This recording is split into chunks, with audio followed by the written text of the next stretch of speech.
नमस्कार दोस्तों, आज की इस वीडियो में हम बात करने वाले हैं तिहाड़ जेल के बारे में कि तिहाड़ जेल में कैसी होती है कैदियों की जिंदगी और आखिरकार क्यों सारे कैदी तिहाड़ जेल के नाम से इतना डरते हैं, इतना कांपते हैं।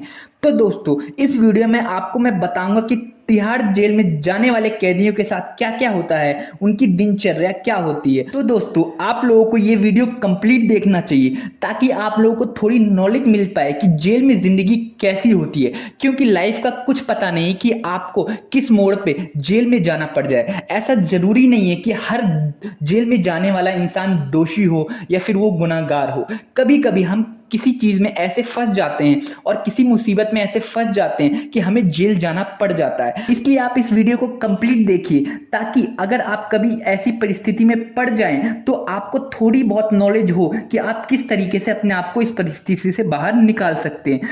तो दोस्तों, जैसे कि हम तिहाड़ जेल के बारे में बात कर रहे हैं तो सबसे पहले हम तिहाड़ जेल के इतिहास के बारे में बात कर लेते हैं। तो दोस्तों, तिहाड़ जेल दिल्ली के चाणक्यपुरी से 7 किलोमीटर दूर तिहाड़ गांव में स्थित है। तिहाड़ जेल को 1957 में बनवाया गया था। उसके बाद पंजाब सरकार ही तिहाड़ जेल को चलाती थी, लेकिन फिर बाद में 1988 में तिहाड़ जेल को दिल्ली सरकार के अंडर दे दिया गया और आज तक दिल्ली सरकार ही तिहाड़ जेल को चलाती है। तो दोस्तों, एक बात जानकर आपको काफी हैरानी होगी कि तिहाड़ जेल भारत का ही नहीं बल्कि पूरे दक्षिण एशिया का सबसे बड़ा जेल कॉम्प्लेक्स है। और तिहाड़ जेल को पहले तिहाड़ जेल बोला जाता था, लेकिन अब तिहाड़ जेल को तिहाड़ आश्रम के नाम से जाना जाता है। तो दोस्तों, किरण बेदी जो भारत की पहली महिला आईपीएस थी, जब इन्होंने तिहाड़ जेल का काम अपने अंडर लिया तो इन्होंने तिहाड़ जेल का नाम तिहाड़ आश्रम रख दिया। इन्होंने तिहाड़ जेल के अंदर काफी सुधार किए। वहां पे बहुत सारे ऐसे सेशन रखे गए ताकि जो वहां के कैदी हैं वो पूरी तरह से चेंज हो जाएं और बाहर निकलने के बाद एक अच्छी जिंदगी जी सकें। लेकिन ये सारी चीजें अगर आज के टाइम पे देखी जाएं तो इन सारी चीजों को आज फॉलो नहीं किया जा रहा है। तो दोस्तों, वीडियो में आगे बढ़ने से पहले मैं चाहूंगा आप मेरे इस चैनल को सब्सक्राइब कर दो और वीडियो को लाइक कर दो ताकि यार मैं अंदर से मोटिवेट हो सकूं आपके लिए और भी अच्छी और इंफॉर्मेटिव वीडियो बनाने के लिए। तो दोस्तों, वीडियो में आगे बढ़ते हैं। तो दोस्तों, आप लोगों को एक बात सुनकर काफी हैरानी होगी कि तिहाड़ जेल में नॉर्मल और क्रिमिनल लोगों के अलावा भी बहुत सारे फेमस लोग भी तिहाड़ जेल जा चुके हैं, जैसे कि संजय गांधी से लेकर संजय दत्त, जेएनयू के कन्हैया कुमार से लेकर मुंबई के छोटा राजन और पॉलिटिक्स के अन्ना हजारे से लेकर अरविंद केजरीवाल और साथ ही साथ मिल्खा सिंह, ये सारे लोग तिहाड़ जेल जा चुके हैं। तो दोस्तों, अब हम ये बात कर लेते हैं कि आखिर तिहाड़ जेल में कैदियों के साथ ऐसा क्या सलूक होता है, क्या बर्ताव होता है जिसकी वजह से वहां पे जाने वाले कैदी तिहाड़ जेल का नाम सुनकर ही डर जाते हैं। तो दोस्तों, इस वीडियो में जो भी मैं सारी बातें बताऊंगा तिहाड़ जेल के बारे में, ये एक कैदी ने खुद बाहर आके इंटरव्यू में ये सारी बातें बताई हैं, वही सारी चीजें मैं आप लोगों के सामने रखूंगा। तो दोस्तों, तिहाड़ जेल एक ऐसा जेल है जहां पे ज्यादातर बड़े बड़े और खतरनाक कैदियों को ही रखा जाता है, जैसे कि रेपिस्ट, बॉम्ब ब्लास्ट करने वाले, मर्डर करने वाले और जिन लोगों को फांसी होने वाली है उनको भी तिहाड़ जेल में रखा जाता है। लेकिन कभी कभी क्या होता है, कुछ निर्दोष लोग जिन्होंने कोई गुनाह नहीं किया है और किसी केस में फंस गए हैं, उनको भी उनकी किस्मत इतनी ज्यादा खराब होती है कि वो तिहाड़ जेल में चले जाते हैं और ऐसे लोगों के लिए ये जेल नरक के बराबर है, नरक के समान है। तो दोस्तों, तिहाड़ जेल से बाहर आने वाले एक कैदी ने अपने इंटरव्यू में बताया है कि जब भी कोई कैदी तिहाड़ जेल में जाता है तो सबसे पहले उसकी चेकिंग होती है, मतलब कि उसके सारे कपड़े निकलवाए जाते हैं और फिर उसके बॉडी को चेक किया जाता है और चेकिंग के बाद ही उसको किसी बैरक में डाला जाता है। तिहाड़ जेल में सिर्फ 5200 कैदियों को रखने की ही जगह है, लेकिन आपको ये बात जान के बहुत ज्यादा हैरानी होगी कि इस जेल में अभी फिलहाल 13,000 से भी ज्यादा कैदी रहते हैं। तो दोस्तों, आप इसी बात से अंदाजा लगा सकते हैं कि एक बैरक में कितने ज्यादा कैदी रहते होंगे।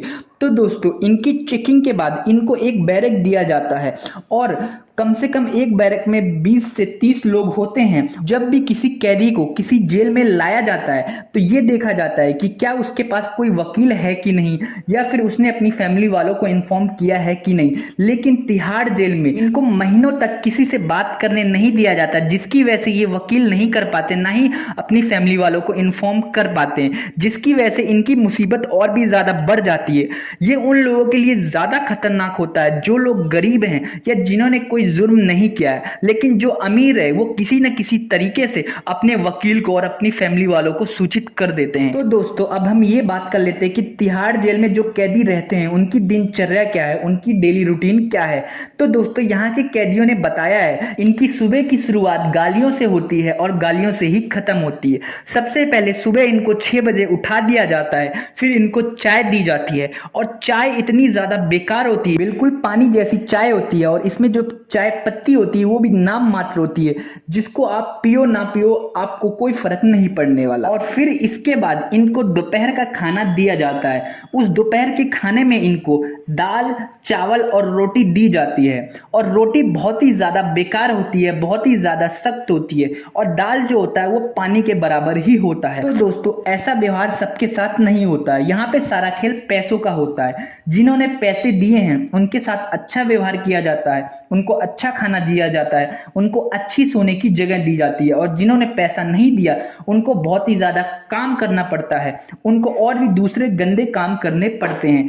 तो दोस्तों, आपको ये बात जान के बहुत ही ज़्यादा हैरानी होगी कि यहाँ पे बहुत सारे पैकेज बने हुए हैं कि अगर आपने 25,000 या 20,000 रुपए दिए तो आपको ये फैसिलिटी मिलेगी, अगर आपने 50,000 दिए तो आपको ये फैसिलिटी मिलेगी और अगर आपने 1.5-2 लाख दिए तो आपको वीआईपी ट्रीटमेंट मिलेगा। तो दोस्तों, जिन्होंने 2-2.5 लाख रुपए दिए हैं उनको यूज करने के लिए फोन मिलता है, देखने के लिए टीवी दी जाती है और उनको कोई काम नहीं करना पड़ता। तो दोस्तों, क्या होता है, जो कैदी ज्यादा टाइम तक यहाँ रहने वाले हैं जैसे 10 से 15 साल और या फिर जिन कैदियों ने ज्यादा पैसे दिए हुए हैं जैसे 2-2.5 लाख रुपए, वो कैदी आराम से रहते हैं और जिन कैदियों ने पैसे नहीं दिए वो कैदी इन कैदियों के काम करते हैं, जैसे कि इनके टॉयलेट साफ करना, इनके बर्तन धोने, इनके कपड़े धोने और भी बहुत सारी चीजें होती हैं। कई बार इन सीनियर कैदियों के द्वारा जो नए नए कैदी आते हैं उनसे ऐसे काम करवाए जाते हैं जैसे कि उनके कपड़े उनको निकालने के लिए बोला जाता है, साथ ही साथ उनको उल्टी सीधी हरकतें करने के लिए बोला जाता है। और जो वहाँ के पुलिस वाले होते हैं वो इन सारी चीज़ों को जानते हैं लेकिन फिर भी कुछ नहीं करते,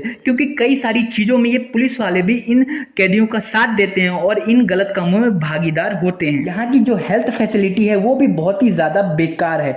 जैसे कि अगर आपके सर में दर्द है, पेट में दर्द है या फिर कुछ सीरियस प्रॉब्लम है तो आप अगर किसी को बोलते हैं, पहली बात तो वो आपकी बातें जल्दी सुनते नहीं है, लेकिन अगर वो सुनते भी हैं तो आपको एक डिस्पेंसरी में ले जाया जाता है। वहां पे ज्यादातर हर एक प्रॉब्लम की दवा है कि पैरासीटामोल आपको दे दिया जाता है, उससे आपको आराम मिले तो ठीक, नहीं तो कोई बात नहीं। तो दोस्त, कुछ लोग ये बोलेंगे कि जो जेल में रह रहे हैं लोग वो कैदी हैं, उन्होंने कोई ना कोई अपराध किया इसलिए वो जेल में रह रहे हैं तो उनके साथ अच्छा ही हो रहा है, उनको ऐसे ही तड़पना चाहिए। लेकिन ये चीज सही नहीं है, क्योंकि जेल के कुछ नियम और कानून होते हैं जिसके हिसाब से जेल को चलाना चाहिए, क्योंकि ऐसा जरूरी नहीं है कि हर बार जिसने गुनाह किया वही जेल जाता है। कई बार केस जो होते हैं वो अंडर ट्रायल होते हैं, मतलब कि ये साबित नहीं होता कि इसी बंदे ने ये जुर्म किया है कि नहीं। ऐसे में एक निर्दोष को ऐसी सजा देना सही नहीं है और साथ ही साथ जब वो जेल से बाहर आएगा तो उसकी मानसिक स्थिति क्या होगी। तो दोस्तों, जो भी मैंने ये सारी चीजें बताई हैं ये मैंने इंटरनेट के थ्रू इंफॉर्मेशन गैदर किया है,